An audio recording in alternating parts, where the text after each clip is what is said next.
नमस्कार, न्यूज़वार के खास कार्यक्रम में आपका स्वागत है। मैं हूं देवेंद्र कुशवाहा। मोदी सरनेम से जुड़े मानहानि मामले में कांग्रेस नेता राहुल गांधी को गुजरात हाई कोर्ट से बड़ा झटका लगा है। कोर्ट ने राहुल गांधी की पुनर्विचार याचिका खारिज कर दी है। गुजरात हाई कोर्ट का कहना है कि ट्रायल कोर्ट का राहुल गांधी को दोषी ठहराने का आदेश सही है। इस आदेश में हस्तक्षेप करने की कोई जरूरत नहीं है, इसलिए आवेदन को खारिज किया जाता है। कोर्ट ने आगे कहा है कि राहुल गांधी के खिलाफ कम से कम 10 आपराधिक मामले लंबित हैं।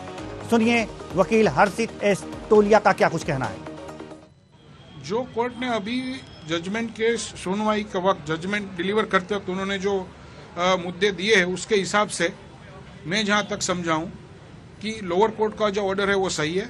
दूसरा, एमएलए एमपी होने की वजह से सिर्फ किसी को कोई बेनिफिट नहीं मिल सकता है, स्पेशल बेनिफिट नहीं मिल सकता है। तीसरा मुद्दा ये है कि जो एक्यूज है, एक्यूज के सामने बहुत सारे ऐसे केसेस हैं। चौथा मुद्दा ये है कि इवन आफ्टर दिस केस जो हमने आर्ग्यू किया था कोर्ट के सामने, उन्होंने वीर सावरकर जी के सामने भी कुछ उन्होंने स्टेटमेंट किए थे जो कि वांधाजनक टिप्पणी थी और इसके लिए भी उनके ऊपर कुछ केस हुआ है। ये हमारी दलील थी जिनको ग्राह्य रखा गया है और इसके हिसाब से आज जजमेंट दिया है, रिवीजन डिसमिस हुई है। वीर सावरकर के बारे में भी वीर सावरकर जी के बारे में उन्होंने स्टेटमेंट कुछ ऐसा दिया था कि मैं वीर सावरकर नहीं हूं, I will not say sorry, ऐसा स्टेटमेंट था जो कि न्यूज़पेपर वगैरह में अवेलेबल था। That we placed on the record, other side did not deny it, उनको ना नहीं बोला and court has consider at this stage उसके साथ जो लोअर कोर्ट में अपील है उनको भी जल्दी से खत्म करे, ऐसा भी उन्होंने कोर्ट में ऑब्जर्वेशन किया हुआ है। हाईकोर्ट के इस फैसले के बाद राहुल गांधी का क्या है स्थिति, आइए ग्राफिक्स के माध्यम से जानते हैं। राहुल गांधी अब 2024 लोकसभा चुनाव नहीं लड़ पाएंगे। सांसदीय निलंबन को रद्द करने की मांग भी नहीं कर पाएंगे। राहुल के पास शीर्ष अदालत जाने के विकल्प मौजूद हैं। ये 3 जो हैं विकल्प इनके पास मौजूद हैं। कांग्रेस के मुताबिक राहुल गांधी इस मामले में सुप्रीम कोर्ट का रुख करेंगे। राहुल गांधी की याचिका पर हाई कोर्ट ने पहले सुनवाई करते हुए कोई अंतरिम राहत देने से इनकार कर दिया था और कहा था कि वह ग्रीष्मकालीन अवकाश के बाद अंतिम आदेश पारित करेंगे। वहीं कांग्रेस महासचिव प्रियंका गांधी ने कहा है, ट्वीट करके कहा है, अहंकारी सत्ता चाहती है कि जनता के हित के सवाल ना उठे। अहंकारी सत्ता चाहती है कि देश के लोगों की जिंदगियों को बेहतर बनाने वाले सवाल ना उठे। अहंकारी सत्ता चाहती है कि उनसे महंगाई पर सवाल ना पूछे जाएं, युवाओं के रोजगार पर कोई बात ना हो, किसानों की भलाई की आवाज ना उठे, महिलाओं के हक की बात ना हो, श्रमिकों के सम्मान के सवाल को ना उठाया जाए। वहीं बीजेपी नेता रविशंकर प्रसाद ने कहा है कि कांग्रेस पार्टी से हम पूछते हैं कि राहुल गांधी को कंट्रोल क्यों नहीं कर सकते, उनको ठीक ठाक बोलने की ट्रेनिंग क्यों नहीं दे सकते। अगर इस ओबीसी मामले में वे माफी मांग लेते तो मामला खत्म हो जाता। कोर्ट ने उन्हें माफी मांगने का मौका भी दिया, जिस पर उन्होंने कहा कि मैं सावरकर नहीं हूं कि माफी मांगू। इस सावरकर के पोते ने भी इस मामले पर केस दर्ज किया है। इसके बाद विदेश में भी उन्होंने सावरकर का अपमान किया। सुनिए बीजेपी नेता रविशंकर प्रसाद ने क्या कुछ कहा है।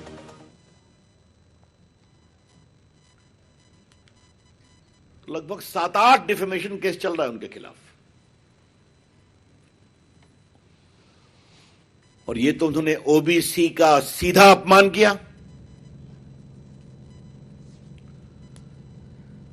पहली बात हमें पूछनी है कांग्रेस पार्टी से, आज आप राहुल गांधी को कंट्रोल क्यों नहीं कर सकते? उनको ठीक ठाक बोलने की ट्रेनिंग क्यों नहीं दे सकते? आपके नेता है ना वो।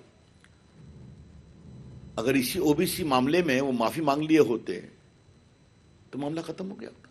और याद करिए, सूरत के ट्रायल कोर्ट ने उनसे कहा कि आप माफी मांगेंगे, उन्होंने माफी मांगने का अवसर भी दिया था। उनकी टिप्पणी क्या है? I am not Savarkar that I will apologise. एक महान देशभक्त वीर सावरकर जिसने 11 साल अंडमान में गुजारे, उसके बारे में कितनी नफरत है उनके दिल में, ये समझिए आप। तो सावरकर के पोते ने भी एक केस किया है। वीर सावरकर को उन्होंने विदेश में भी अपमानित किया। तो अपमानित करना, बेइज्जत करना, एब्यूज करना राहुल गांधी की फितरत है। I repeat, it has become a chronic habit of Mr. Rahul Gandhi to abuse, to defame, and almost showering the worst kind of abuses against eminent leaders and organizations. Lok Sabha चुनाव 2019 से पहले 13 अप्रैल को कांग्रेस नेता राहुल गांधी ने पीएम मोदी के सरनेम को लेकर commitment किया था, एक कमेंट किया था। गुजरात के बीजेपी विधायक पूर्णेश मोदी की ओर से दायर 2019 मामले में सूरत की मेट्रोपॉलिटन मजिस्ट्रेट अदालत ने 23 मार्च को राहुल गांधी को भारतीय दंड संहिता आईपीसी की धारा 499 और 500 आपराधिक मानहानि के तहत दोषी ठहराते हुए 2 साल जेल की सजा सुनाई थी। इसके बाद 24 मार्च को राहुल गांधी की सदस्यता रद्द हो गई। 25 मार्च को राहुल गांधी ने माफी मांगने से इनकार कर दिया। 27 मार्च को उन्हें सरकारी बंगला छोड़ने का नोटिस मिला। 22 अप्रैल को राहुल गांधी ने बंगला खाली कर दिया। सूरत सेशन कोर्ट के फैसले के खिलाफ राहुल गांधी ने गुजरात हाई कोर्ट में याचिका दाखिल की, मगर राहत नहीं मिली। इसके बाद हाई कोर्ट से अपने फैसले पर पुनर्विचार करने की अपील की थी।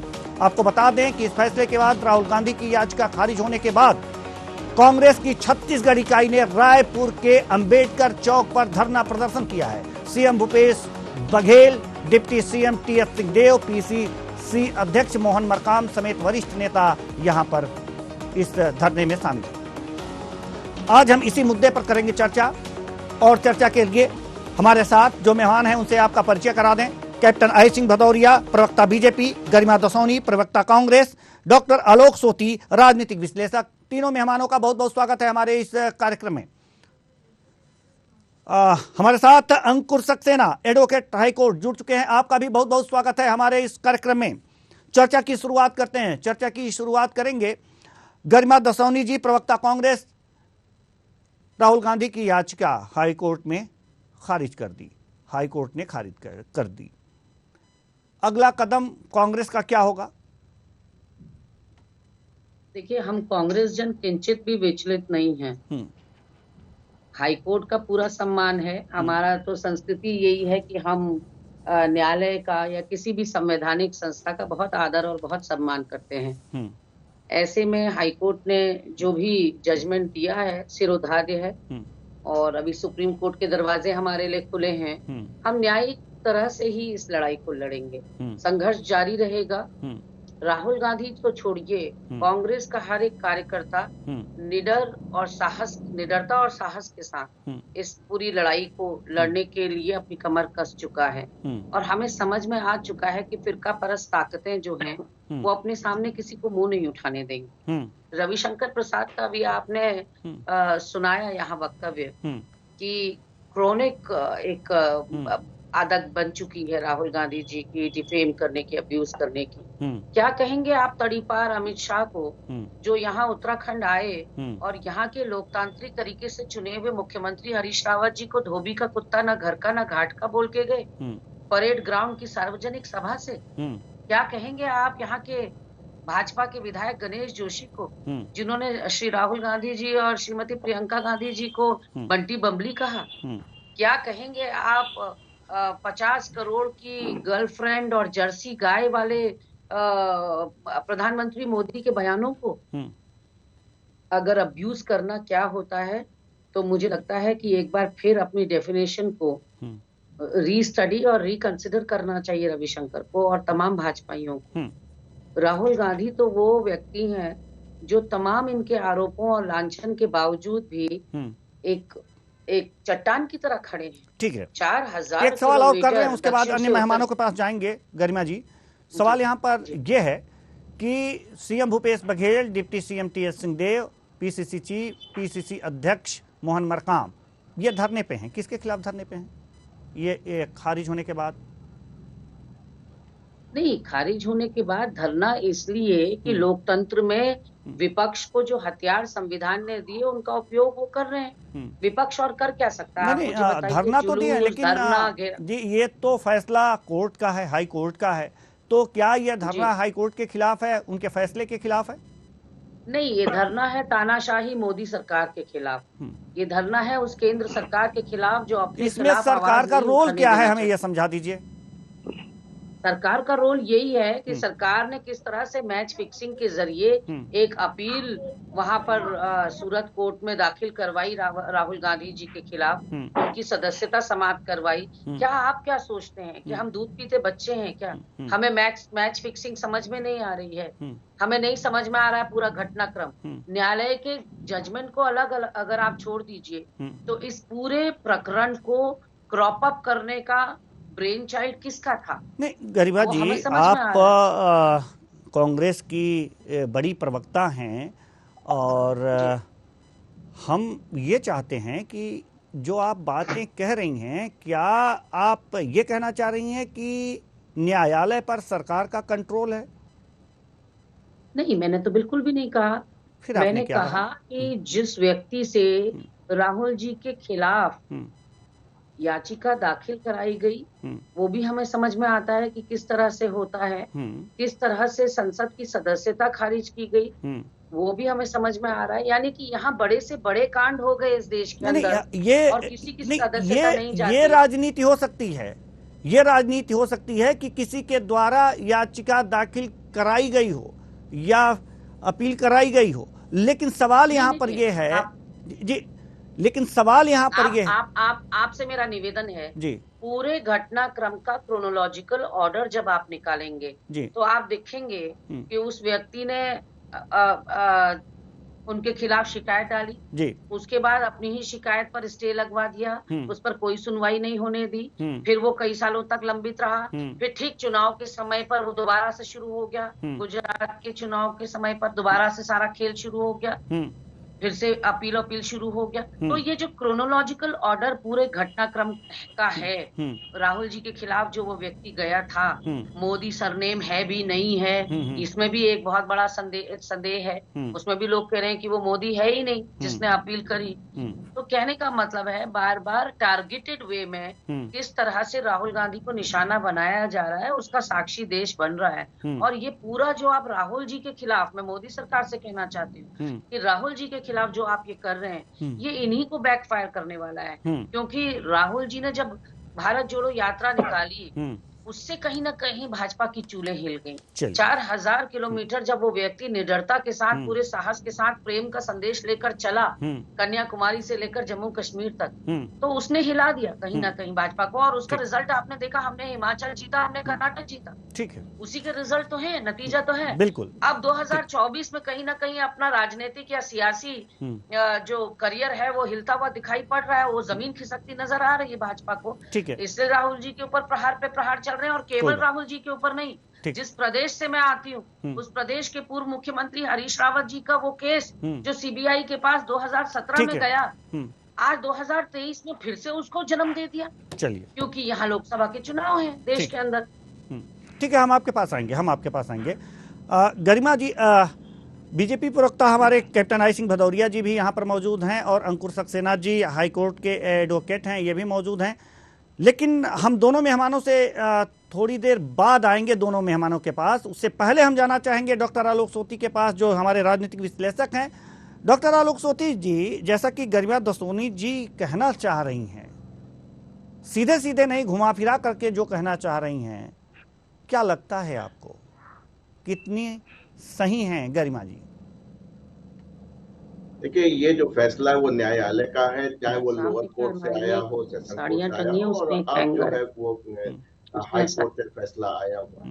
तो हम लोग को न्यायालय में पूरा विश्वास है, सभी को है। और एक यहाँ पे सेंटेंस चलता है कि न्यायालय के सामने सभी बराबर है, अमीर गरीब कोई नहीं है। और ये बात उन्होंने लिखी हुई 80 से 90 पन्नों के अपने आदेश में कि आप किसी भी पद पे हो, उससे उसका आपको फायदा, इन्फ्लुएंस नहीं मिल सकता है, चाहे वो पीएम और पीएम एमएलए वाले जो कोर्ट्स होते हैं उसमें भी इस बात को कहा जाता है। ये जो थी वो बहुत ही सोची समझी रणनीति है आपके कांग्रेस की। और ये था कि हमको माफी नहीं मांगनी है, हर स्टेप पे एक स्टेप पे हमको आगे बढ़ना है, और जो सिंपैथी है वो हमको लेनी है, और वो उनको मिल भी रही है, उसका आपने फायदा मिलते हुए देखा। अगर आज आप शक्ति सिंह का देखें, जो कि प्रदेश अध्यक्ष है, उन्होंने 2 उदाहरण पेश किए कि साहब सुप्रीम कोर्ट में जो गया था, आपका एक उदाहरण उन्होंने दिया था कि बीजेपी के सांसद थे, उन पे केस था, तो सुप्रीम कोर्ट ने उन पे जुर्माना लगा के उनको बाप जो है माफी दे दी। और इसी तरह उन्होंने केरला का देखा था, जिसमें किसी सांसद के ऊपर 307 का मुकदमा था, उसमें भी जो है राहत मिली है सुप्रीम कोर्ट के द्वारा।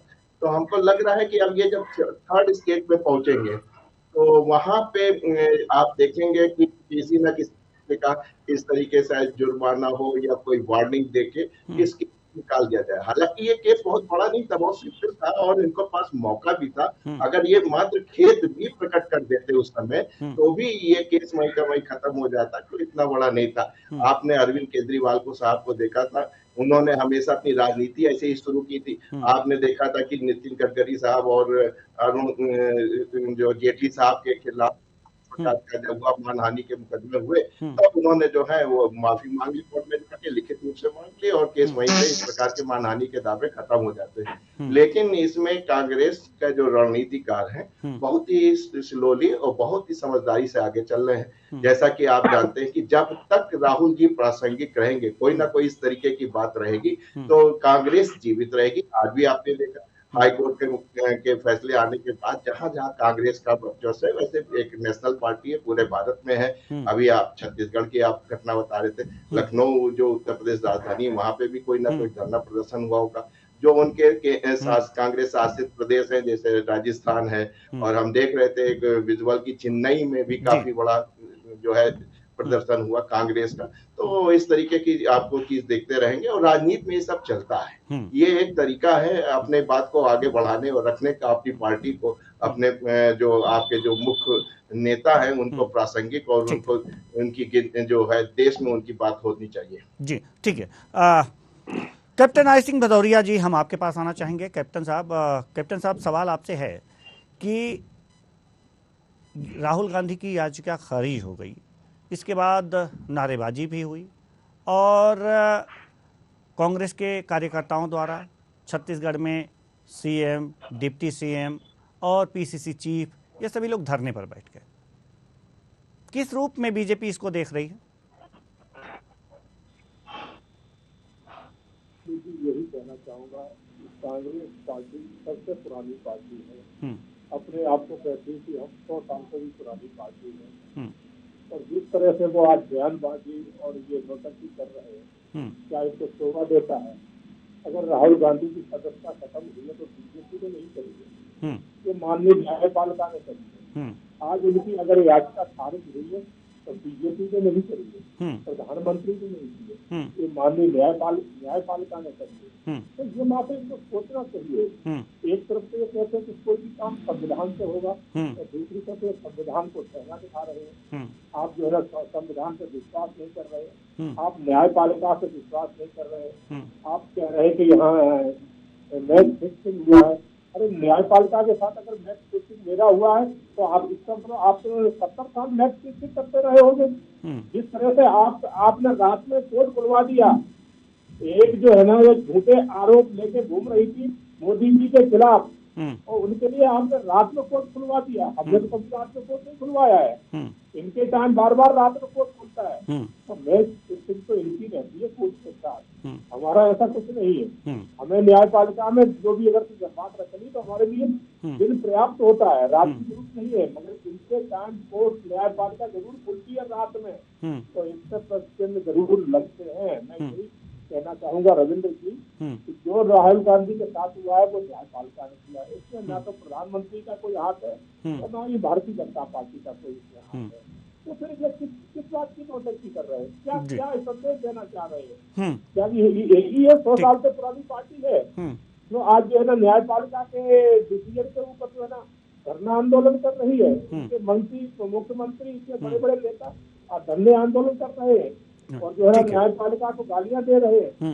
मुझे नहीं लगता कि आज कांग्रेस पार्टी कहीं नैतिकता रह गई है। आज इसके अंदर नैतिकता नाम की बच्ची की नहीं है।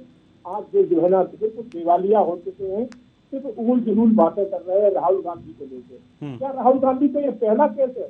अभी तक राहुल गांधी पर 10 केस लंबित हैं जी। जो चल रहे हैं, एक तो नहीं 10 केस। तो क्या ये पहला केस नहीं है राहुल गांधी पे? कल को दूसरे केस में हो सकता है वो जेल में चले जाए, तब भी आप लोग कहोगे कि ये 60-60 है, मोदी जी ने जेल में भिजवा दिया। जैसे नेशनल हेरल्ड का केस है, ठीक है, जमानत पर तो है ही, हो सकता है कल जेल में भी कम्बल लग जाए। ठीक है, जब ईडी सोनिया गांधी को हेरल्ड मामले में पूछने बुलाती है तो पूरी कांग्रेस आगे बैठ जाती है हिंदुस्तान के कोने कोने से। ठीक है। ये इनकी सोच इतनी ज्यादा हो गई कि इन्हें न्यायपालिका पे भरोसा नहीं है, अपनी जांच एजेंसियों पे भरोसा नहीं है। भैया इन जांच एजेंसियों का, इस न्यायपालिका का आपने तो 70 साल उपयोग किया है, 70 साल आप इनके साथ रहे हो। हमें तो अभी 9 साल हुए, 10वां चल रहा है। तो आप हम इनको जो है ना गलत यूज कर रहे हैं, इसका मतलब आप सही यूज करते रहे। तो समस्या ये है रविंद्र जी की जो ये करते रहे वो ही ये सोच सकते हैं, इससे अच्छा सोच नहीं पाएंगे। क्योंकि इन न्यायपालिका को, जांच एजेंसियों को जिस तरह से ये यूज करते थे, आज इनके दिमाग में वही है। ठीक है, ठीक है, ठीक है सर, ठीक है, हम आपके पास आएंगे। अब महत्वपूर्ण प्रश्न आपसे अंकुर सक्सेना जी, एक महत्वपूर्ण प्रश्न हम आपसे चाहते हैं कि जिस तरह से हाईकोर्ट ने राहुल गांधी की याचिका खारिज की है, उसके बाद से प्रदर्शन हुए हैं कांग्रेस कार्यकर्ताओं के द्वारा, और अगर जो छत्तीसगढ़ की बात करें तो सीएम, डिप्टी सीएम और पीसीसी चीफ धरने पर हैं, बैठे हुए हैं। इसे क्या माना जाए? फैसले के खिलाफ यह प्रदर्शन माना जा सकता है? अगर फैसले के खिलाफ प्रदर्शन इसे माना जा सकता है, यानी कि कोर्ट के खिलाफ यह प्रदर्शन है, तो अगर जो कोर्ट के खिलाफ इसे प्रदर्शन माना जा सकता है तो क्या मानहानि, ये कोर्ट की मानहानि कही जा सकती है? जी, हम कानूनी पहलू जानना चाहते हैं आपसे।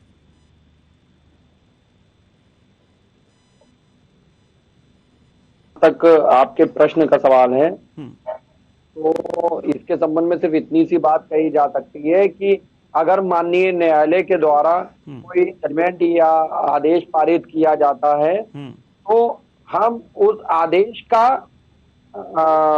या उस निर्णय का अवलोकन तो कर सकते हैं, उस पर विचार विमर्श कर सकते हैं, और उस निर्णय के खिलाफ जो हमारे पास पावर है वो ये है, या जो हमारा राइट है कि हम लोग उसको उससे जो सुपीरियर कोर्ट है उसमें अपील कर सकते हैं।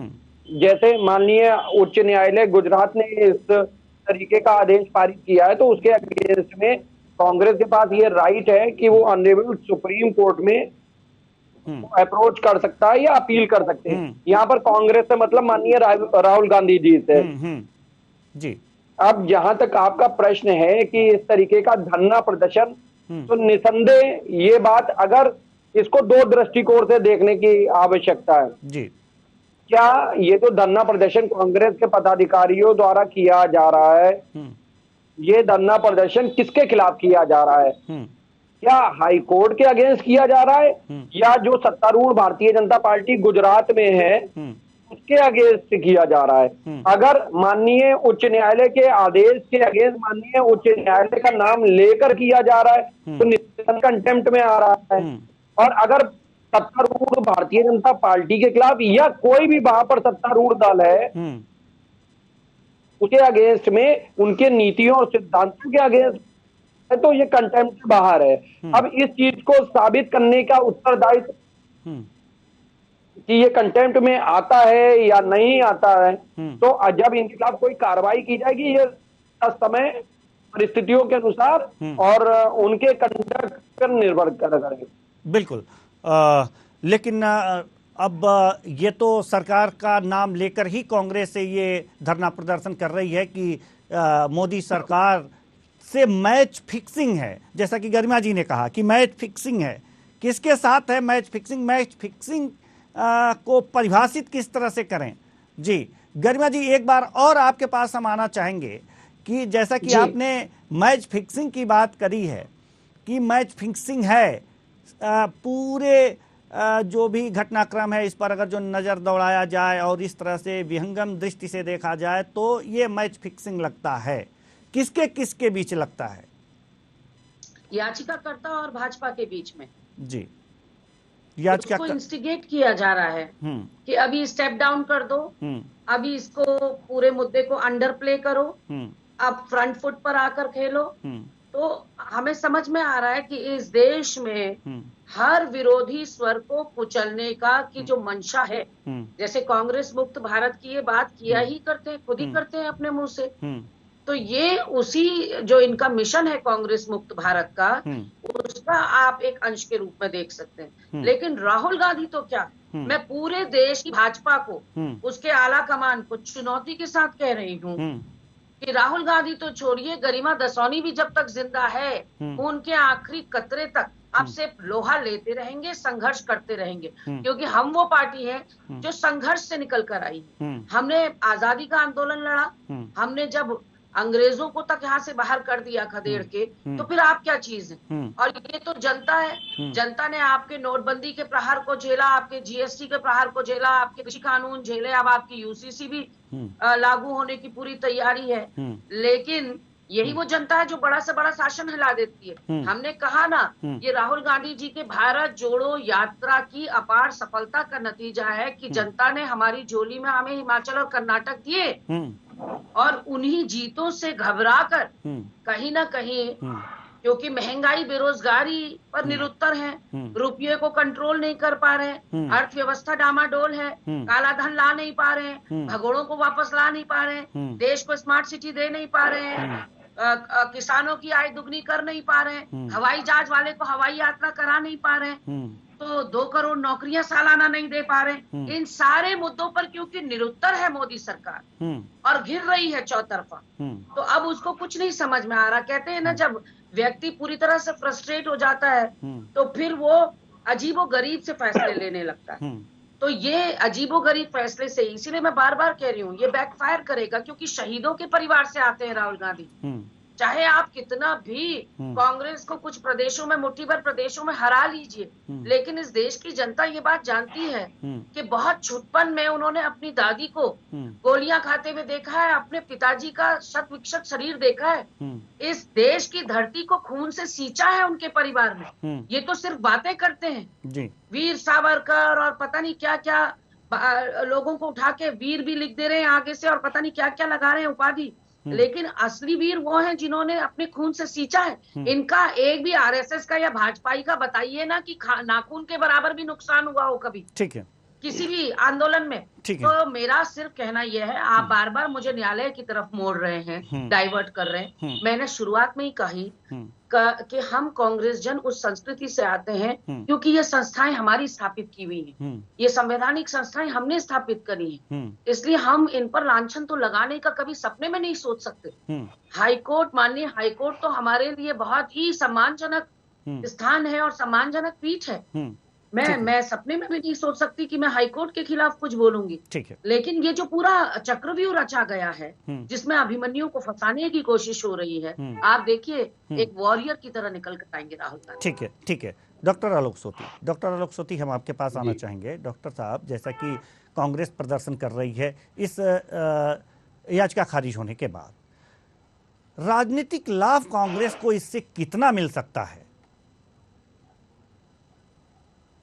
देखिए, सबसे बड़ी बात होती है पार्टी को एकजुट रखना राष्ट्रीय स्तर की, क्योंकि भारत एक बहुत बड़ा देश है, 3000 से 4000 तक के किलोमीटर की आपकी पूरब से पश्चिम, उत्तर से दक्षिण है, तो ऐसे में आपको प्रासंगिक रहना बहुत जरूरी होता है। तो आजकल कोई ऐसे तो आपके पास चीजें नहीं है जिससे कि हम सके, और जानते हैं कि हिंदुस्तान में न्यूसेंस वैल्यू ज्यादा होती है, तो इस प्रकार की जो घटनाएं होती हैं जो कि मात्र खेद प्रकट करने से ही हो जाती, लेकिन उसको इतना ऊपर तक लाया, और आप देख रहे हैं इस सीसा में कि राहुल जी की सदस्यता भी चली जाती है, राहुल जी को बेघर भी किया जा सकता है, कर दिया गया। तो ये दो जो मुद्दे हैं उसको लेके ये जनता के बीच कांग्रेस जाएगी और उसको भुलाने की कोशिश करेगी। इसी बीच बीजेपी कहेगी कि नहीं साहब, जो मोदी है वो एक सरनेम नहीं है, वो पूरी हमारी ओबीसी कम्युनिटी है, और उसको उन्होंने गाली दी है, तो बीजेपी उसको उस मुद्दे को भुलाने की कोशिश करेगी। तो ये सीसा चलता रहेगा और 2024 तक होते होते ऐसा होगा। लेकिन हमको लग रहा है कि लड़ाई सुप्रीम कोर्ट तक जाके खत्म होगी, क्योंकि अगर एक दूसरा स्टेप अगर सोच रखा है कांग्रेस ने कि नहीं, किसी भी स्थिति में हम माफी नहीं मांगेंगे, पीछे नहीं हटेंगे और ये जो सजा बरकरार रहती है तो सुप्रीम कोर्ट के बाद जो है राहुल जी को जेल भी जाना पड़ सकता है। ऐसी स्थिति में क्या राहुल जी जेल जाना पसंद करेंगे? कांग्रेस ने क्या सोच रखा है कि उनका जेल जाने से क्या कांग्रेस पूर्ण बहुमत की सरकार भारत में बना पाएगी? तो ये वाली चीज अब हम लोग को देखना बाकी रह गया है कि जो आखिरी स्टेप होगा कि कांग्रेस कहां तक उस इसको खींच सकती है, इस रबड़ बैंड को कहां तक खींच सकती है, उसको देखना और कितना लाभ ले पाती है। बाद जो इफेक्ट आएंगे राजनीतिक उत्तर पूर्व भारत के अंदर, उसको भी समझना जो है जरूरी होगा। जी कैप्टन आई सिंह भदौरिया जी, हम आपके पास आना चाहेंगे। आप कुछ कहना चाह रहे थे लेकिन संपर्क आपसे टूट गया था, आपके पास में आ रहा था लेकिन जाना पड़ा अपने राजनीतिक विश्लेषक महोदय के पास। जी कैप्टन आई सिंह भदौरिया जी, आप कुछ कह रहे थे, कुछ कहना चाह रहे थे। जी वो बीच में सवाल उसी का याद आया था जी जी, मैडम कह रही थी कांग्रेस की, उसी का तो मैं जवाब देना चाह रहा था। उस टाइम समय नहीं मिला इसलिए वो दिमाग से निकल गया। जी कोई बात नहीं। नहीं कहना चाहूंगा जी नहीं कहना चाहूंगा कि कांग्रेस आज अपनी अंतिम सांसें गिन रही है, इसलिए इस तरह की जो है ना बातें कर रहे हैं, कोर्ट के ऊपर ब्लेम कर रहे हैं, कोर्ट के फैसले के ऊपर धरना दे रहे हैं और कह रहे हैं कि ये मैच फिक्स है। ठीक है, मैं मान लिया मेरा मैच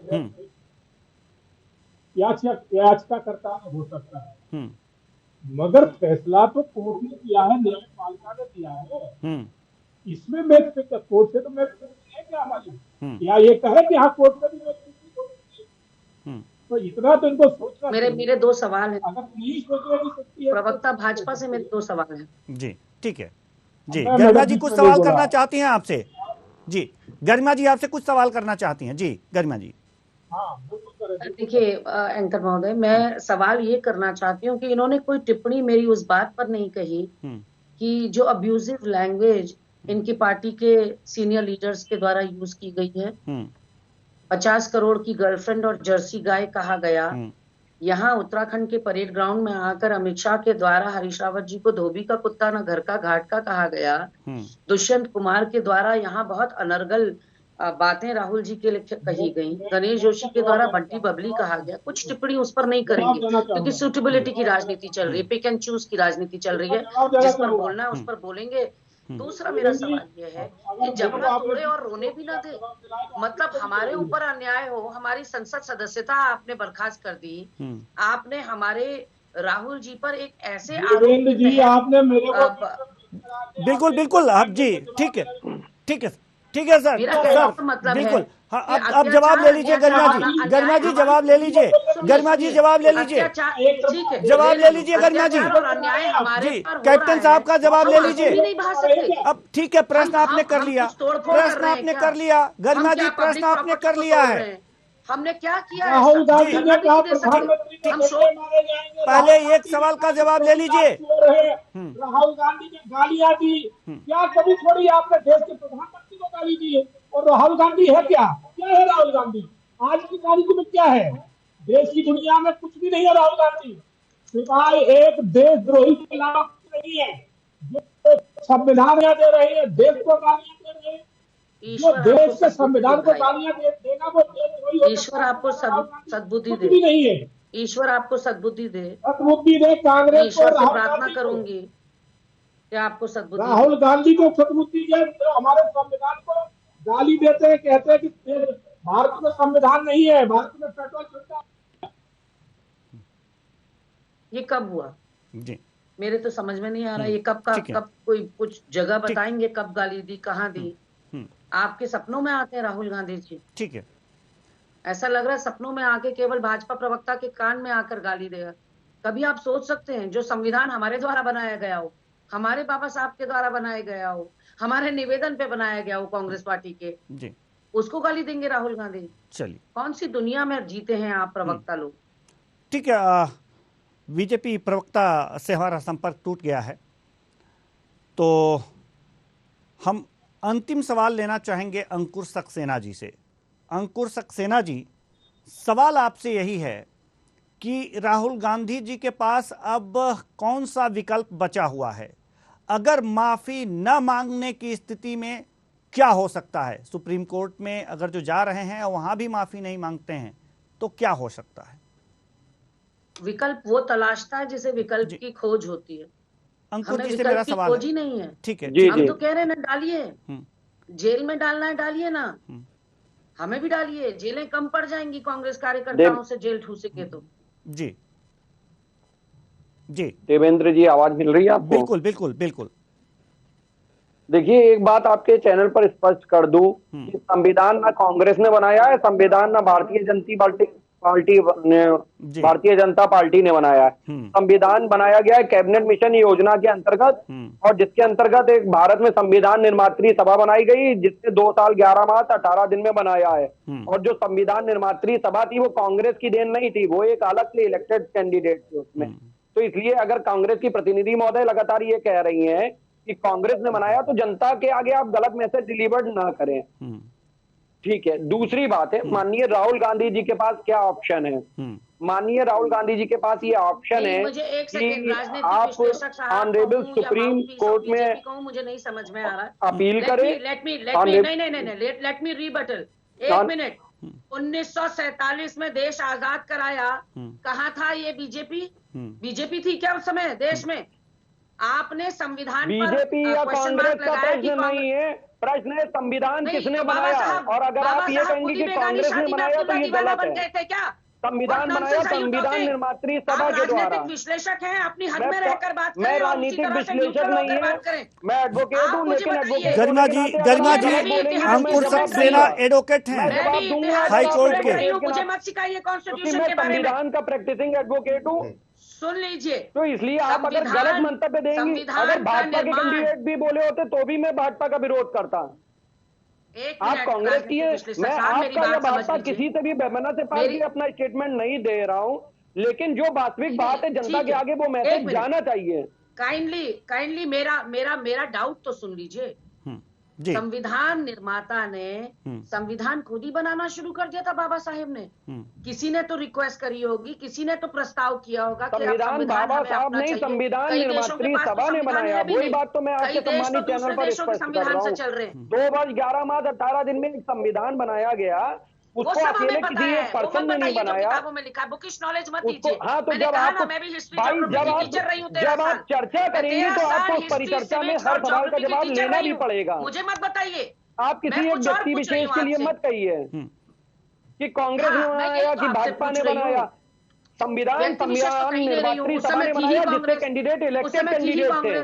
मैं वही तो कह रही हूँ, सपने में आया था बाबा साहेब को, ईश्वर उतरे थे सपने में और कहा था कि बाबा साहब आप संविधान बनाना शुरू कर दो। चलिए ठीक है, ठीक है। बाबा साहब ने संविधान नहीं, बाबा साहब संविधान निर्मात्री सभा की प्रारूप समिति के अध्यक्ष। सुनिए ना, प्रारूप समिति के अध्यक्ष थे। देश को अब अपने संविधान की जरूरत है, ये किसी की मंशा तो रही होगी। क्या दुनिया में जितने देश है सबके पास अपना संविधान है? बताइए अगर आपको जानकारी है तो। जितने देश हैं दुनिया के अंदर सबके पास अपना हम संविधान पे बहस नहीं कर रहे हैं। कांग्रेस ने नहीं बनाया।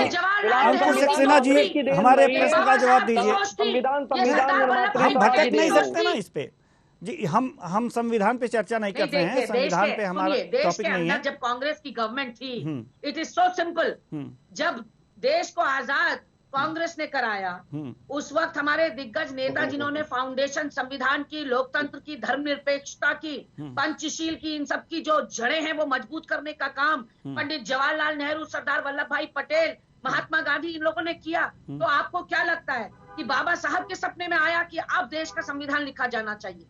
अरे कांग्रेस का कोई तो रोल रहा होगा मेरे भाई, या उस समय भी कह दोगे कि 1980 में पैदा हुई भाजपा का एक कोई रोल ये रहा है कि आप एक पार्टी पार्ट रहे हैं, आप एक पार्ट रहे हैं। लेकिन अगर आप ये कहें कांग्रेस ने बनाया है तो ये आप गलत है। भारत के स्वतंत्रता की आप बात करते हैं तो उसमें सुभाष चंद्र बोस जी का भी योगदान रहा है। आप भारत की सफलता की बात करते हैं तो उसमें भगत सिंह का भी योगदान रहा है और कांग्रेस का भी योगदान रहा है। मैं कांग्रेस के योगदान को नकारता नहीं हूँ, लेकिन अगर आप ये कहें कि संविधान केवल कांग्रेस ने बनाया तो वो गलत है। मुझे सिर्फ आपसे ये जानना है, आप जानकार व्यक्ति हैं, तो मुझे आपसे ये जानना है कि देश के पास अपना संविधान होना चाहिए और देश दूसरे के संविधान से नहीं चलेगा, ये किसकी सोच थी? इसमें कोई आपको जानकारी ही नहीं है, आपको ये जानकारी नहीं है कि भारत में जो संविधान लागू हुआ है उससे पहले भारत में कई पार्ट में विभिन्न अधिनियम चल रहे थे। भारत शासन अधिनियम 1935 से लेकर 1919 तक, और ये सब ब्रिटिश सरकार ने जो था उनने लागू कर रखे थे इनको। बाद में जब स्वतंत्रता की बात हुई तो कैबिनेट मिशन योजना के अंतर्गत 15 अगस्त 1947, देखिए ज्ञान आप पूछेंगे तो ज्ञान लीजिए, आप पब्लिक को तथ्यपरक बात रखिए, सम्मानित चैनल पे बैठी है, मैं कोई आपसे डिबेट करने को नहीं हूँ, मैं टू द पॉइंट बात करने के ठीक लिए। है, हम संविधान पे बहस नहीं कर रहे हैं, ये हमारा टॉपिक ही नहीं है जी। गरिमा जी, अंकुर जी, ये मेरा टॉपिक नहीं है, ठीक है। आपने खुद कहा संविधान बना।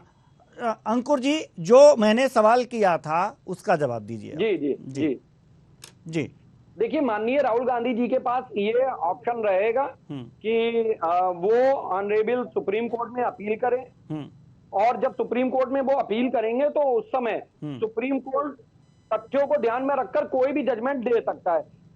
एक बात आपके सम्मानित चैनल के माध्यम से स्पष्ट करना चाहता हूं, ये प्रकरण वास्तव में उतना बड़ा प्रकरण नहीं था जितना बड़ा, जिस लेवल का ये प्रकरण अब दृष्टिगोचर हो रहा है।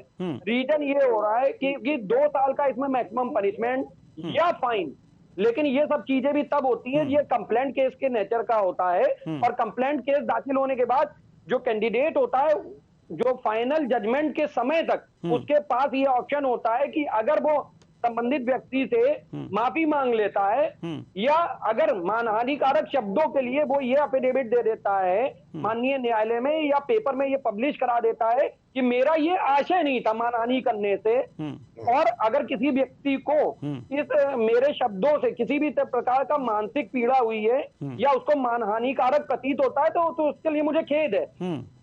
तो ये एक मानवीय गरिमा के मूल्यों के अनुरूप व्यवहार होता है। अच्छा, चूंकि अब मामला अगर ये सब राहुल गांधी नहीं करते हैं तो उसके बाद की स्थितियां क्या हो सकती हैं, जल्दी से सर, क्योंकि कुछ कहना चाहते हैं डॉक्टर आलोक सोती जी। मामला जाएगा, जब ऑनरेबल सुप्रीम कोर्ट में मामला जाएगा तो as per situation supreme court उस मैटर पे कुछ भी कर सकता है। उसके विषय में अभी भी कोई प्रेडिक्शन करना मेरे समय में न्यायोचित नहीं है। जी डॉक्टर आलोक सोती जी, कुछ कहना चाह रहे थे आप बड़ी देर से।